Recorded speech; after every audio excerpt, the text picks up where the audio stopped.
Red sandal purchase చేసి agreements కోసం వచ్చామండి. ఎందుకు మన వెంచర్లన్నీ ఇటువైపే వేస్తున్నాము, ఎందుకు ఇది ఇక్కడే పండుతుంది అంటే, ఇక్కడ వేసిన నేలలో, సూటబుల్ నేలలో ఇలా వస్తుందండి. హార్డ్ వుడ్ అనేది ఇంత వస్తుంది, పైన వేస్ట్ వుడ్ అనేది చాలా తక్కువ వస్తుందండి.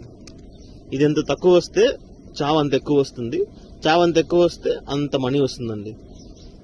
చూసారా, ఇది ఎంత లావు ఉందో అదే లావు ఎక్కడ దాకా వస్తుందో అక్కడ కట్ చేస్తారు.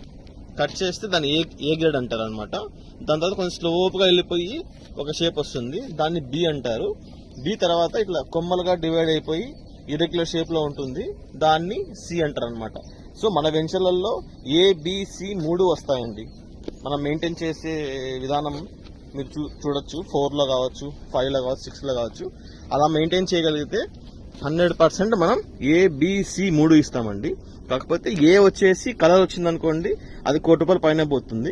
బిసి కూడా అంతేనండి, కలర్ బట్టి రేటు, స్లోప్ని బట్టి రేటు, సైజుని బట్టి రేట్ అనమాట.